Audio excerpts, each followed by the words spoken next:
آج اللہ رب العزت کی توفیق سے پہلے سورۃ الاحزاب مکمل ہوئی ہے اور اس کے بعد سورۃ سبا ہے اور پھر اس کے بعد سورۃ فاتر. یوں گویا کہ 22واں پارہ مکمل ہوا ہے، ایک رکوع باقی ہے سورۃ یاسین کا. وہ انشاءاللہ پوری یاسین صورت آپ کو انشاءاللہ قاری صاحب کل سنائیں گے اللہ کی توفیق سے. یہ سورۃ احزاب مدینہ طیبہ میں نازل ہوئی ہے. احزاب حزب کی جمع ہے جس کے معنی ہیں جماعتیں، اور یہ نام اسی سورت کی آیت نمبر 22 کے تناظر میں رکھی گئی ہے، جس میں اللہ سبحانہ و تعالیٰ نے یہ بات ارشاد فرمائی ہے کہ جب یہ دشمنوں کا پورا گروہ جمع ہو کے مدینہ طیبہ کا احاطہ انہوں نے کیا، گھیرے میں لے لیا، تو اہل ایمان ان کا تاثر کیا تھا؟ اللہ فرماتے ہیں وَلَمَّا رَأَى الْمُؤْمِنُونَ الْأَحْزَابَ قَالُوا هَذَا مَا وَعَدَنَا اللَّهُ وَرَسُولُهُ وَصَدَقَ اللَّهُ وَرَسُولُهُ وَمَا زَادَهُمْ إِلَّا إِيمَانًا وَتَسْلِيمًا. کہ جب مومنوں نے ان جماعتوں کو دیکھا، وہ جماعتیں کون تھیں؟ پہلے تو دیکھیے کہ قریش تھے، جو پہلے بھی اس سے احد میں اور بدر میں صحابہ کرام رضوان اللہ علیہ مجمعین کے ساتھ دو ہاتھ کر چکے تھے. اور اس کے بعد احد کے بعد حیی بن اخطب یہودیوں کا ایک بڑا رئیس آدمی تھا. بنو نذیر کو جب جلا وطن کیا گیا اور ان کے گھروں کو جلایا گیا اور ان کے گھروں کو بالکل برباد کیا گیا اور بڑوں کو قتل بھی کیا، تو یہ حیی بن اخطب مکہ مکرمہ گیا. مکہ مکرمہ میں جا کے قریش مکہ سے جا کے اس نے بڑی نازیبا باتیں نبی علیہ السلام سے کی کے بارے میں کی، حتیٰ کہ مشرکین نے جب اس سے یہ پوچھا کہ آپ بتلائیں، آپ تو کتاب کے عالم ہیں تورات کے، کہ ہم حق پر ہیں یا محمد حق پر ہے صلی اللہ علیہ وسلم، تو اس ظالم نے کہا کہ نہیں، آپ حق پر ہیں. اندازہ کیجیے یہ نبی علیہ السلام کی دشمنی میں کس حد تک بڑا ہوا تھا. اور قریش سے کہا کہ آپ آئیں، ہم مل کے محمد صلی اللہ علیہ وسلم اور ان کے ساتھیوں کا مقابلہ کریں. چنانچہ قریش نے خود بھی تیاری کی، اور ان کے جو حلیف قبیلے تھے، کیونکہ وہ قبائلی دور تھا اور قبائلی دور میں ہر قبیلہ اپنے اپنے احباب اور اپنے اپنے رفقا رکھتا تھا، ان کو حلیف کہا جاتا تھا.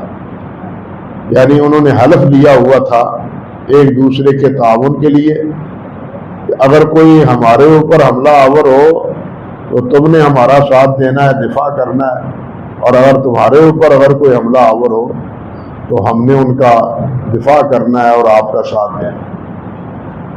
تو قریش خود بھی تیار ہوئے اور اپنے حلیف جو تھے ان کو بھی. ادھر بنو غطفان کو انہوں نے تیار کیا، اسی یہودیوں نے بنو غطفان کو تیار کیا، اور بنو غطفان کے علاوہ بنو اسد ان کو بھی تیار کیا. ان کے بھی جو قبیلے تھے وہ بھی، یعنی ان کے حلیف قبیلے جو تھے وہ بھی ان کے ہم نوا اور ہم رقاب تھے. اور ادھر مدینہ طیبہ میں جو بنو قریظہ تھے وہ نبی علیہ السلام کے ساتھ پہلے تو انہوں نے عہد کر رکھا تھا، وعدہ کر رکھا تھا، ایک میثاق پر دستخط کر رکھے تھے کہ ہم باہر سے آنے والوں کے مقابلے میں آپ کا ساتھ دیں. لیکن بنو قریظہ نے بھی اس عہد کو توڑ دیا. گویا کہ بنو قریظہ یہ یہودی جو مدینہ طیبہ میں بستے تھے، اللہ اکبر، یہ قباء میں دراصل ان کی بستیاں تھیں زیادہ. قباء مسجد ہے اس کے ارد گرد. اور بنو غطفان بھی، بنو اسد بھی، اور سارے قریش بھی، اور ان کے سارے حلیف، جن کی تعداد 10,000 بتلائی گئی ہے مورخین میں، کہ یہ سارے 10,000 کے قریب جمع ہو کے مدینہ طیبہ کی طرف انہوں نے چڑھائی کا پروگرام بنایا، حملہ آور ہونے کا پروگرام بنایا. ادھر مدینہ طیبہ میں نبی علیہ السلام کے ساتھی تھے ہی کتنے، لے لے کے 3,000 سارے ساتھی تھے. کہاں 3,000 اور کہاں 10,000. اب اس بارے میں فکر پیدا ہوئی کہ 10,000 کا اتنے بڑے لشکر جرار کا مقابلہ کیسے کرے. تو حضرت سلمان فارسی رضی اللہ تعالیٰ عنہ نے مشورہ کیا کہ ہمارے یہاں فارس میں جب کوئی بڑا گروہ کسی پر حملہ آور ہوتا تو وہ اپنے گھروں کے ارد گرد خندق بنا لیتا، یا اپنی بستی کے ارد گرد خندق بنا لیتا، اور خندق بنا کے آپ محفوظ ہو جاتے. خندق ایسی ہوتی کہ دشمن اس خندق کو پاٹ نہ کر سکے، اور اگر ایک کا دکا آئے تو پھر اس کو سنبھال لیا جائے. یعنی حضرت سلمان فارسی رضی اللہ تعالیٰ عنہ کے اس مشورے کو نبی علیہ السلام نے قبول کیا، اور پھر نبی علیہ السلام نے صحابہ کرام رضوان اللہ علیہم اجمعین کو تقسیم کر کر کے، یعنی جگہ ہر ایک کو خندق کھودنے کے لیے مقرر کر دیا. ان میں سب مہاجرین بھی شامل تھے، سب انصار بھی شامل تھے. اور خندق کھودتے ہوئے جو معجزات اللہ سبحانہ و تعالیٰ نے دکھائے وہ ایک اپنی جگہ پوری داستان ہے. عرض کرنے کا مقصد یہ تھا کہ یہ سارے احزاب تھے، اسی وجہ سے اس سورت کا نام سورۃ الاحزاب رکھا گیا. اس غزوے کا نام غزوہ خندق بھی ہے، یہ غزوے کا نام غزوہ خندق بھی ہے. اور یہ پوری کہنا چاہیے کہ یہ خندق جو تھی وہ مدینہ طیبہ کے مغربی اور شمالی جانب تھی. مدینہ طیبہ جائیں تو آج بھی 7 مساجد معروف ہے وہاں. اب تو وہ 7 مسجدیں نہیں رہی، 3 مسجدیں جو ہے نا وہ منعقد کر کے ان کی جگہ بڑی مسجد بنا دی گئی. اللہ اکبر کبیرہ. وہاں یہ خندق بنائی تھی. کفار اس خندق کے دوسری جانب تھے، اور نبی علیہ السلام مدینہ طیبہ کی جانب خندق کے اس طرف. اللہ اکبر. نبی علیہ السلام کو جب یہ کیفیت سامنے آئی اور صحابہ کرام رضوان اللہ علیہ مجمعین سے مشورہ کرنے کے بعد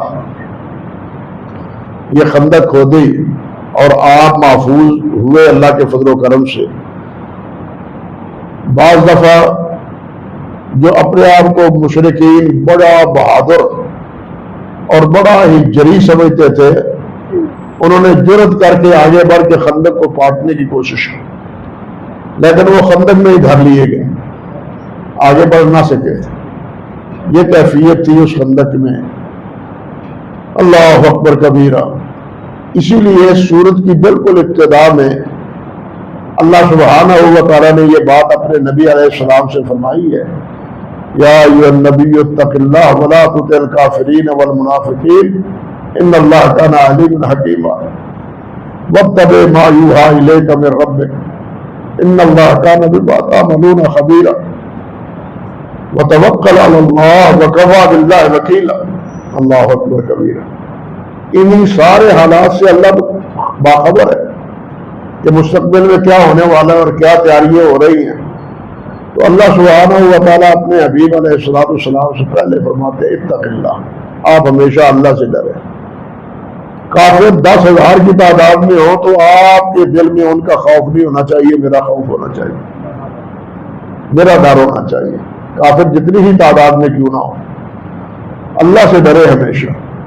اب المیہ یہی ہے کہ ہمارے دلوں میں اللہ کا ڈر نکل گیا ہے، ہمارے دلوں میں دشمنوں کا ڈر اللہ تعالیٰ نے ڈال دیا، معاذ اللہ۔ اللہ کا جب ڈر نکلا، یہ دل خالی ہوا اللہ کے ڈر سے، تو پھر دشمنوں کا دل ہمارے دلوں میں جو ہے نا وہ گھر کر گئے۔ اب ہم خوف زدہ ہیں دشمنوں سے۔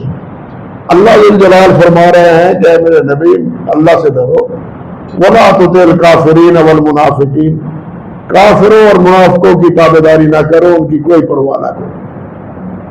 وہ جتنی بھی مخاصمت کریں، جتنی بھی مخالفت کریں، آپ ان کی کوئی پرواہ نہ کریں۔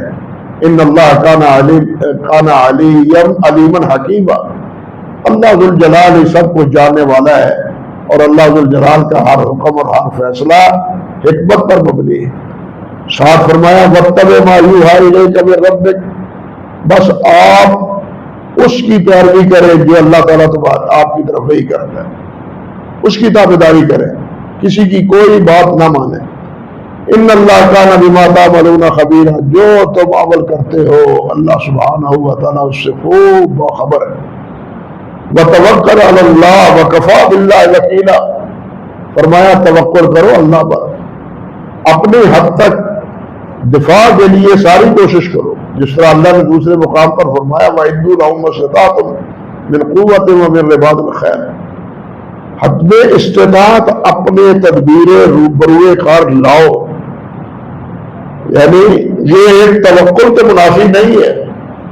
توکل یہ نہیں ہے کہ جناب انسان اللہ پر بھروسہ کر کے ہر کام چھوڑ کے بیٹھ جائے۔ نبی علیہ السلام نے فرمایا توکل اس طرح ہے کہ آپ اونٹ کا گھٹنا باندھیں تاکہ وہ بھاگے نہ، پھر اللہ تعالیٰ پر توکل کریں۔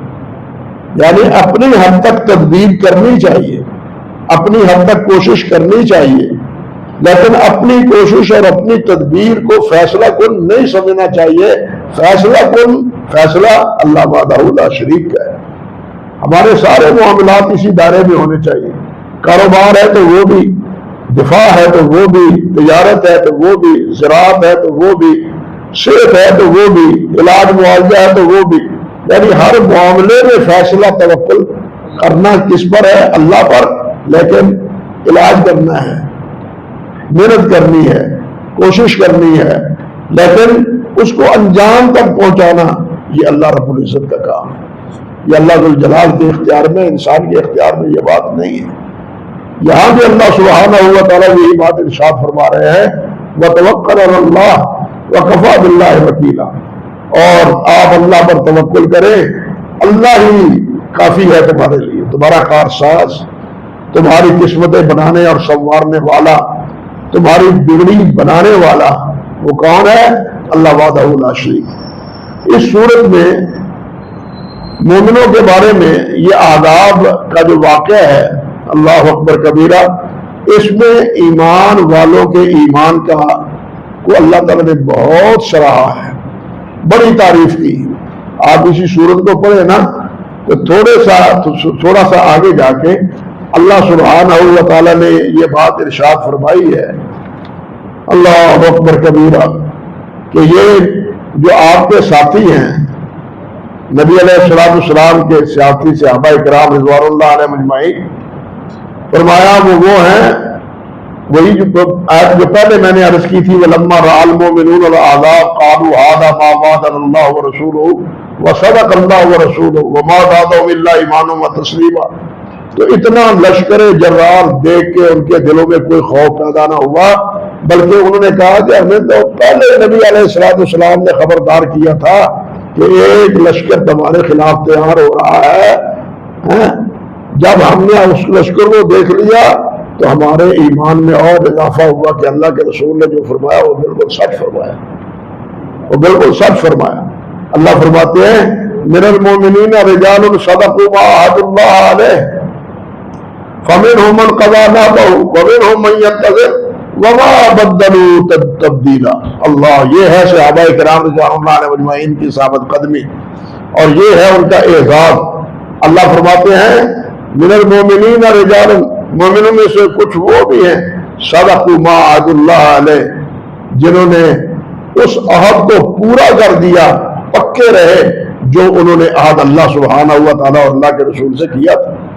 وہ عہد کیا تھا کہ جناب آپ کے ساتھ جس کی لڑائی ہے ہماری آپ کے اس کے ساتھ لڑائی ہے، آپ کی جس کے ساتھ صلح ہے ہماری اس کے ساتھ صلح ہے۔ یہ عہد نبی علیہ السلام سے انصار نے بھی باندھا، مہاجرین نے بھی باندھا۔ اللہ اکبر کبیرہ۔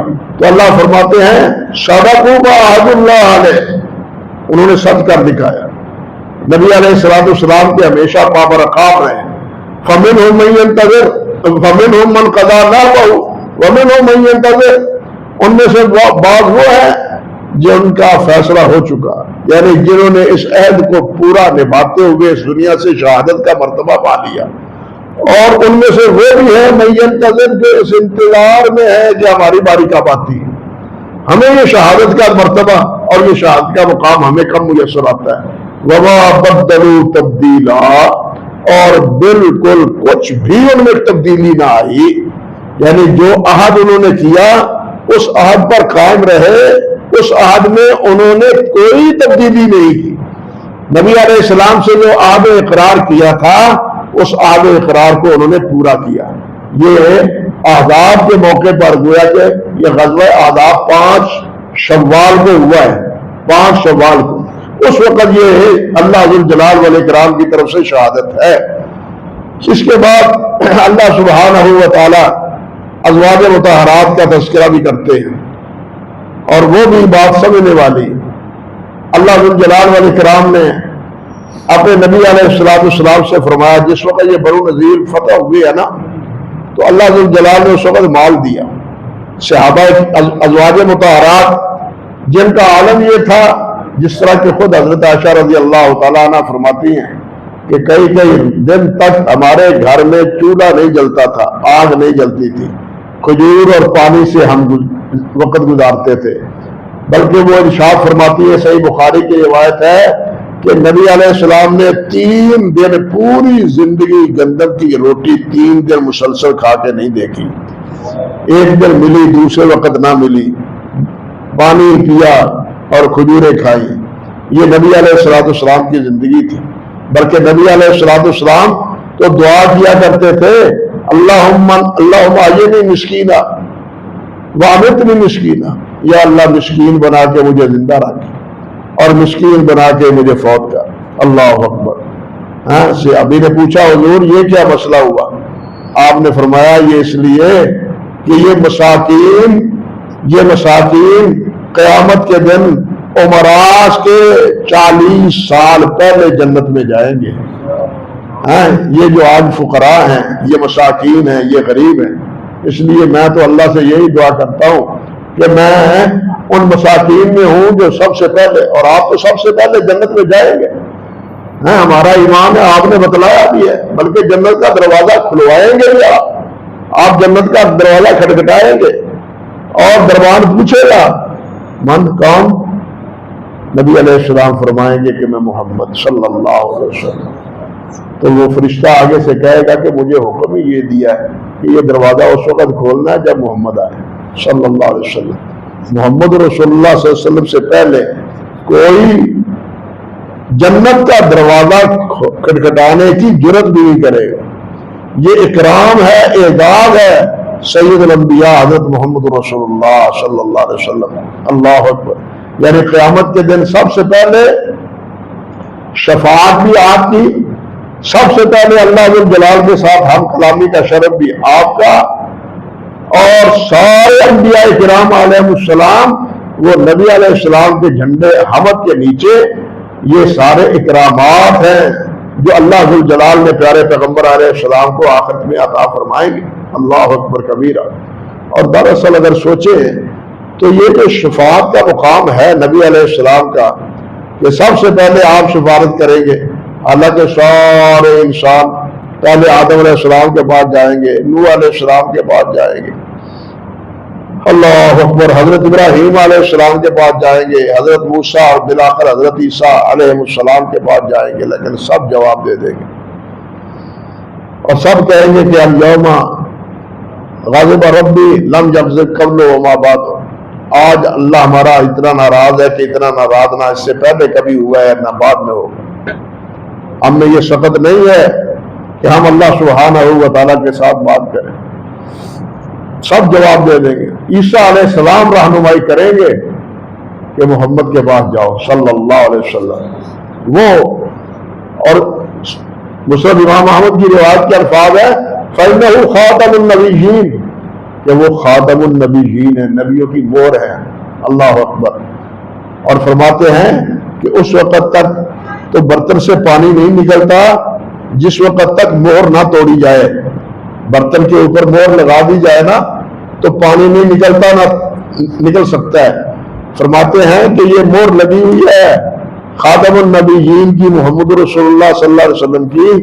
وہ بولیں گے تو کوئی اور بول سکے گا، جب تک وہ نہیں بولیں گے کوئی نہیں بولے گا. ان کے پاس جاؤ. پھر نبی علیہ السلام سفارش کریں گے. لمبی روایت.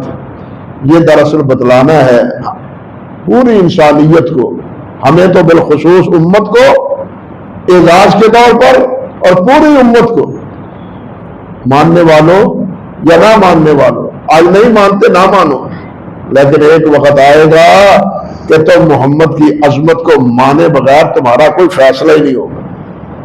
جب تک تم محمد نبی کی عظمت کو تسلیم نہیں کرو گے. بلکہ حقیقت واقعہ یہ ہے کہ قیامت قائم ہوگی تو قیامت کے دن سب سے پہلے رب کی ربوبیت کا سارے اقرار کر رہے ہیں. آج تو انکار کرتے ہیں نا، آج انکار کرتے ہیں، لیکن قیامت کے دن اللہ پوچھیں گے لمن الملک اليوم، کس کی بادشاہت ہے، کون حاکم ہے، کس کا حکم چلے گا؟ سب خاموش، سب خاموش. اللہ کی طرف سے جواب آئے گا للہ الواحد القہار، ایک اللہ کی حاکمیت. اس وقت سب مانیں گے کہ اللہ ہی ہے اور کوئی نہیں ہے، اللہ ہی ہے. یعنی قیامت کے دن پہلے اللہ ذو الجلال اپنی یکتائی اور اپنی وحدانیت منوائیں گے مخلوق سے، جس طرح اس کے پیدا کرنے سے پہلے عالم ارواح میں اللہ ذو الجلال نے اپنی یکتائی کو منوایا. بات سمجھے؟ اسی طرح اللہ سبحانہ و تعالی اپنے حبیب صلی اللہ علیہ وسلم کی عظمت کو بھی منوائیں گے قیامت کے دن. اور اس میں یہی اشارہ ہے کہ آج تم نہیں مانتے، جاؤ نہیں مانتے، لیکن ایک وقت آئے گا کہ تم محمد کے قدموں میں پڑھو گے صلی اللہ علیہ وسلم. پھر ان کے قدموں میں پڑھو گے، پھر تمہاری بات بنے گی. اللہ اکبر کبیرہ. تو خیر عرض کرنے کا مقصد یہ تھا کہ نبی حضرت سیدہ عائشہ رضی اللہ تعالی عنہ فرماتی ہیں کہ نبی علیہ السلام یہ دعا فرمایا کرتے تھے. اور جس وقت یہ بنو نذیر یہاں مال متاع چھوڑ کے چلے گئے اور مال اللہ تعالیٰ نے عطا فرمایا، تو اس مال کو اللہ کے حکم کے مطابق سورۃ انفال میں موجود ہے کہ اس کو تقسیم کس طرح کیا ہے. خمس اللہ ذو الجلال نے نبی علیہ السلام کے لیے اور آپ کے گھرانے کے لیے اللہ نے مقرر کیا، لیکن آپ وہ مال بھی اللہ کی راہ میں اکثر و بیشتر تقسیم کر دیا کرتے تھے. اللہ اکبر کبیرہ. ازواج مطہرات نے بھی پوچھا حضور اب اللہ نے مال دیا ہے تو کچھ ہمیں بھی دے دیں، کچھ ہمارے حالات بھی آسودہ ہو جائیں. اللہ اکبر. ادھر یہاں غور کریں، ادھر حضرت ازواج مطہرات نے یہ بات کہی اور ادھر سیدہ فاطمہ الزہرا رضی اللہ تعالی عنہا نے عرض کیا ابا حضور ہر ایک کو غلام دیتے ہیں، مجھے بھی کوئی خادمہ دے دو. چکی پیس پیس کے میرے ہاتھوں پر گٹے پڑ گئے ہیں، مجھے بھی تو کوئی خادم دے دو، میرے بھی دن بدل جائیں، کچھ مجھے بھی کوئی ہے اس اطمینان گھر میں حاصل ہو جائے. اللہ اکبر کبیرہ. لیکن نبی علیہ السلام نے لخت جگر کو جس کے بارے میں آپ نے فرمایا فاطمہ میرے جگر کا ٹکڑا ہے، دل کا ٹکڑا ہے، اپنے دل کے ٹکڑوں کو کچھ نہ دیا، بلکہ فرمایا عائشہ اس سے بہتر میں تمہیں یہ بتلا دیتا ہوں کہ سوتے ہوئے 33 مرتبہ سبحان اللہ، 33 مرتبہ الحمدللہ، 34 مرتبہ اللہ اکبر پڑھ لیا کرو. یہ اس سے بہتر ہے، یہ تمہیں غلام دینے سے بہتر ہے، پیسے دینے سے بہتر ہے، پیسے دینے سے یہ بہتر ہے. اللہ اکبر. حضرت علی رضی اللہ تعالیٰ عنہ بھی اس روایت کے راوی ہیں حضرت فاطمہ الزہرا سے، اور حضرت علی سے پوچھا گیا کہ آپ نے یہ ہمیشہ پڑھا ہے؟ فرمانے لگے ہاں میں ہمیشہ سونے سے پہلے یہ پڑھتا ہوں، یہ عمل پڑھتا ہوں، یہ وظیفہ پڑھتا ہوں۔ اللہ اکبر کبیرہ۔ سائل نے پوچھا وَلَا فِي لَيْلَةِ الصِّفِّينَ، صفین کی رات بھی آپ نے یہ وظیفہ پڑھا؟ سارا دن لڑائی اور رات گئے تک پھر آپ اس قضیے کو نپٹاتے رہے، پھر آرام کیا، تو اس وقت تھکے ٹوٹے بھی آپ نے یہ وظیفہ پڑھا؟ فرمایا ہاں، لیلۃ صفین میں بھی میں سونے سے پہلے یہ وظیفہ پڑھا، کبھی نہیں چھوڑا۔ یہ ہے وظیفہ فاطمہ رضی اللہ تعالی عنہا۔ ایک طرف اگر دیکھیں، نبی علیہ السلام نے بیٹی کو بھی کچھ نہیں دیا، ازواج مطہرات نے سوال کیا تو اسی صورت میں اللہ سبحانہ و تعالیٰ نے یہ بات واضح الفاظ میں فرما دی کہ یا ایھا النبی قل لازواجک ان کنتن تردن الحیاۃ الدنیا وزینتہا فتعالین امتعکن واسرحکن سراحا جمیلا وَإِن كُنتُنَّ تُرِدْنَ اللَّهَ وَرَسُولَهُ وَالدَّارَ الْآخِرَةَ فَإِنَّ اللَّهَ أَعَدَّ لِلْمُحْسَنَاتِ مِنكُنَّ أَجْرًا عَظِيمًا۔ فرمایا اے نبی کی بیویوں، اگر تم دنیا کی زیب و زینت چاہتی ہو تو آؤ، میں دے دیتا ہوں، تمہیں دے دیتا ہوں، دے کے تمہیں فارغ کرتا ہوں، جاؤ۔ اُسَرِّحُکُنَّ سَرَاحًا جَمِيلًا، یہ دنیا میرے لیے نہیں ہے، نہ میرے قریبی میرے پاس قرب میں رہنے والوں ان کے لیے دنیا، یہ دنیا تو دنیا داروں کے لیے، میرے لیے نہیں ہے۔ تمہیں دنیا دے دیتا ہوں لیکن پھر تم میرے گھر میں نہیں رہ سکتی، فیصلہ کر لو کہ تم نے میرے گھر میں رہنا ہے یا دنیا کی زینت لینی۔ اللہ اکبر۔ ازواج مطہرات جب یہ آیات نازل ہوئی تو سب سے پہلے حضرت عائشہ رضی اللہ تعالی عنہا سے نبی علیہ السلام نے فرمایا عائشہ یہ اللہ کا حکم آیا ہے، بتلاؤ فیصلہ کرو، تو انہیں میرے ساتھ رہنا ہے یا دنیا لینی ہے؟ تمہیں پیسے دے دیتا ہوں، پیسے دے دیتا ہوں اور تم چلے جاؤ اپنے والدین کے گھر۔ مگر سیدہ عائشہ رضی اللہ تعالی عنہ نے عرض کیا حضور دنیا کیا کرنی ہے، میں آپ سے ایک لمحہ بھی جدا ہونا برداشت نہیں کرتا، مجھے دنیا نہیں چاہیے، مجھے آپ چاہیے۔ آپ کو پسند کیا نبی علیہ السلام، اور یہی جواب پھر تمام ازواج مطہرات نے دیا، تمام ازواج مطہرات نے بھی یہی جواب دیا نبی علیہ السلام۔ اسی لیے ان کا لقب بھی امہات المومنین بنا، اور امہات المومنین کی وجہ سے یہ اسی صورت میں اللہ جلال نے ان سے آپ کے بعد نکاح کو حرام قرار دے دیا۔ خبردار، یہ تمہاری مائیں ہیں، اپنی ماؤں سے کوئی بھی نکاح نہیں کرتا۔ یہ مائیں درجے اور مرتبے کے اعتبار سے ہیں، نسل کے اعتبار سے نہیں، نسل کے اعتبار سے نہیں، درجے اور مرتبے کے اعتبار سے، نبی کی بیوی ہونے کے ناطے۔ اس لیے اللہ ذو الجلال والاکرام نے انہیں یہ اکرام اور یہ اعزاز عطا فرمایا۔ اور پھر اللہ نے یہ بھی فرمایا یا ایھا النساء النبی لستن کاحد من النساء ان اتقیتن فلا تخضعن بالقول۔ اے میرے نبی کی بیویوں، تم یہ تو دیکھو کہ تم جہان کی دوسری عورتوں کی طرح کی نہیں ہو، اور تم یہ دیکھو کہ تم کس کے گھر بستی ہو، کس کے ساتھ رہتی ہو، یہ تو خیال کرو۔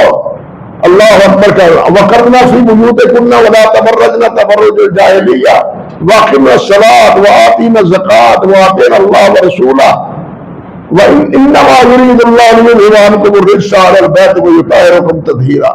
اللہ تعالیٰ تو چاہتے ہیں کہ تمہیں بالکل پاک صاف کر دیں، ہر معاملے میں آپ کا تمہارا پلہ صاف کر دیں، آپ نماز پڑھیں، زکوٰۃ دیں، اللہ اور اللہ کے رسول کے فیصلے یعنی اطاعت کریں، جو مال ہے تمہارے پاس ہے وہ اللہ ذو الجلال والاکرام ہے، وہ اللہ ذو الجلال کے راستے میں خرچ کریں۔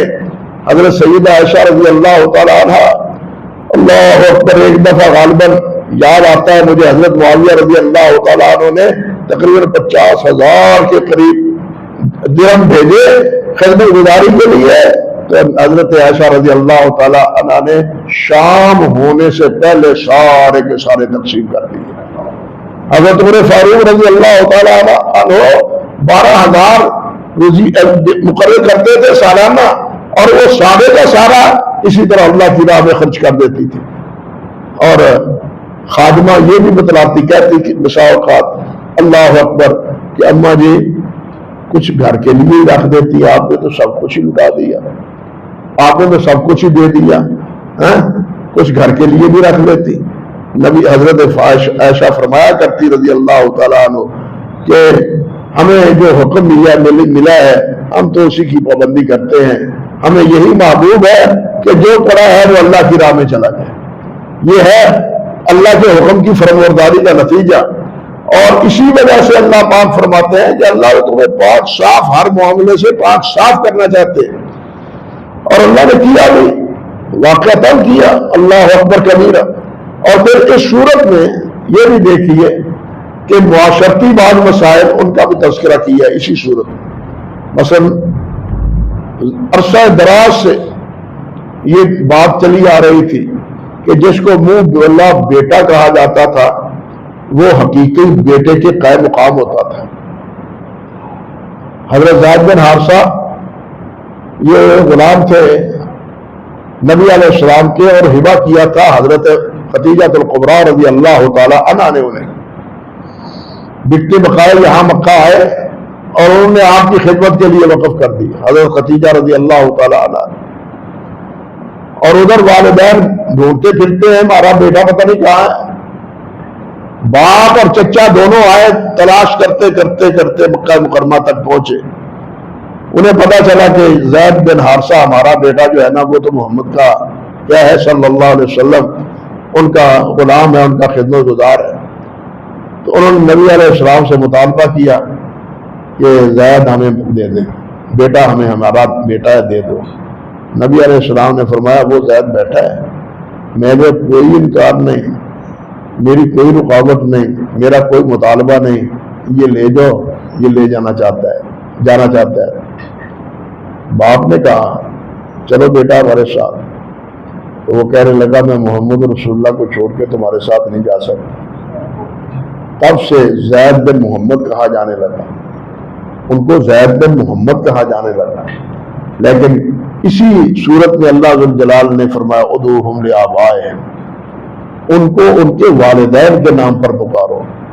چنانچہ اس کے بعد پھر زید بن حارثہ کہلائے. پہلے وہ زید بن محمد تھے. محمد آپ صلی اللہ علیہ وسلم کے ساتھ اتنی وفاداری کہ باپ کی اور چچا کی پرواہ نہیں کی, ان کی جدائی برداشت کر لی, لیکن نبی علیہ السلام کی جدائی انہوں نے برداشت نہ کی اس قربانی کی وجہ سے. اللہ اکبر کبیرہ, اللہ اکبر کبیرہ. اور پھر اسی زید کا نکاح اپنی ٹھٹی امیمہ کی بیٹی زینب کے ساتھ نبی علیہ السلام نے کیا تاکہ یہ تاثر ختم ہو جائے کہ قریشی کہاں اور یہ غلام کہاں. نبی علیہ السلام نے حجۃ الوداع کے موقع پر یہی فرمایا تھا. الفاظ حدیث کے فرمایا کہ لا فضل لعربی علی عجمی ولا لأحمر علی الاسود. فرمایا کسی عربی کو عجمی پر کوئی فضیلت نہیں, کسی گورے کو کالے پر کوئی فضیلت نہیں. فضیلت اللہ ذو الجلال کے تقوی اور اللہ ذو الجلال کی اطاعت اور فرمانبرداری کی بنیاد پر. یہ ہے فضیلت کا معیار. خاندان نہیں, برادری نہیں, حسن و جمال نہیں, روپیہ پیسہ نہیں. اللہ کے ہاں اعزاز اور اکرام وہ کیا ہے؟ اللہ کی اطاعت, اللہ کی فرمانبرداری ہے. ان اکرمکم عند اللہ اتقاکم, تم میں سے اللہ کے ہاں مکرم وہ ہے, محترم وہ ہے جو اللہ سے ڈرنے والا ہے, اللہ کی نافرمانی سے بچتا ہے, اللہ کی اطاعت گزاری کرتا ہے. تو حضرت زید سے نکاح کر دیا, لیکن اللہ کی قدرت نبھا نہ ہو سکا. بعض نے کہا کہ 1 سال تک یہ نکاح قائم رہا. بعض مورخین نے لکھا نبی علیہ السلام نے زید کو بہت سمجھایا. زید چاہتے تھے کہ میں طلاق دے دوں, مگر قرآن کہتا ہے کہ اللہ ذو الجلال نے فرمایا کہ اے میرے نبی, آپ چاہتے ہیں کہ یہ زید جو ہے نا یہ طلاق نہ دے, آپ تو یہ چاہتے ہیں, اور ہمارا معاملہ کچھ اور ہے, ہمارا فیصلہ کچھ اور ہے. اللہ فرماتے ہیں استقول للذی انعم اللہ علیہ وانعمت علیہ امسک علیک زوجک واتق اللہ وتخفی فی نفسک ما اللہ مبدیہ وتخشی الناس واللہ احق ان تخشاہ. اللہ اکبر کبیرہ. اللہ فرماتے ہیں کہ آپ کہتے تھے امسک علیک زوجک، عورت اپنی بیوی کو نہ چھوڑو، طلاق نہ دو، طلاق نہ دو. اللہ فرماتے ہیں واتق اللہ، اللہ سے ڈرو، وتخفی فی نفسک ما اللہ مبدیہ. آپ اپنے دل میں ایک بات مخفی رکھتے تھے جس کو اللہ ظاہر کرنا چاہتا ہے. وہ کیا؟ اللہ کا فیصلہ یہ تھا کہ زینب کے ساتھ محمد رسول اللہ کا نکاح ہو جائے. اللہ اکبر کبیرہ. اور نبی علیہ السلام فرماتے تھے کہ معاشرہ کی کیا کہے گا، ماحول کیا کہے گا.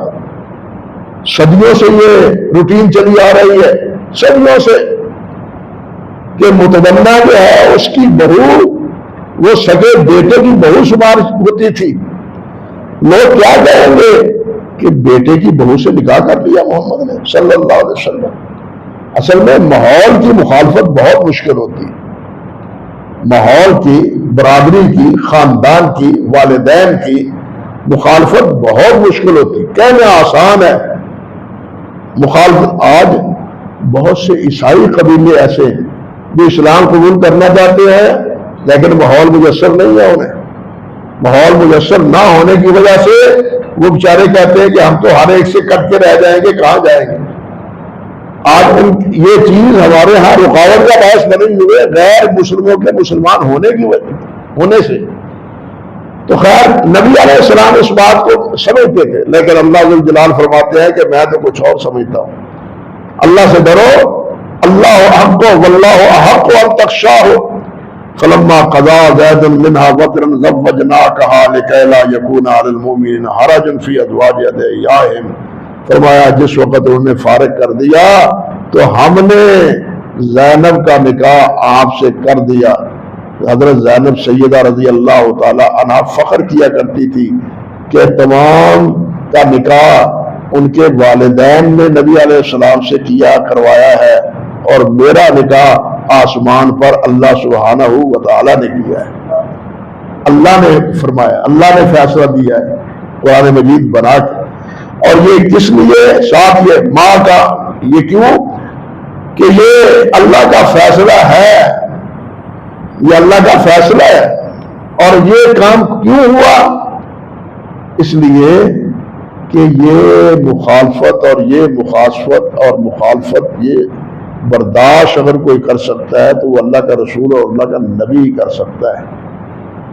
نبی کے ذریعے اللہ سبحانہ و تعالیٰ نے یہ کام کروایا اور ساتھ یہ بھی فرما دیا کہ آپ کے بعد تو کوئی نبی اور ہے نہیں، اس لیے اس رسم بد کو توڑے گا کون بعد میں آ کے؟ ابھی تو وقت ہے، ان کے ذریعے توڑوا دو.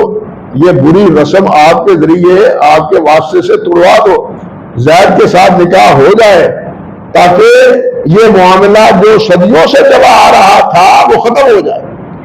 اسی لیے یہاں اللہ سبحانہ و تعالیٰ نے یہ فرمایا کہ ما کان محمد ابا آدم من رجالکم، محمد رسول اللہ تو مردوں میں سے کسی کے باپ ہے ہی نہیں. زید بھی تو مرد ہے نا، بیٹے ہوئے لیکن فوت ہو گئے. بیٹے ہوئے وہ فوت ہو گئے چھوٹی عمر میں.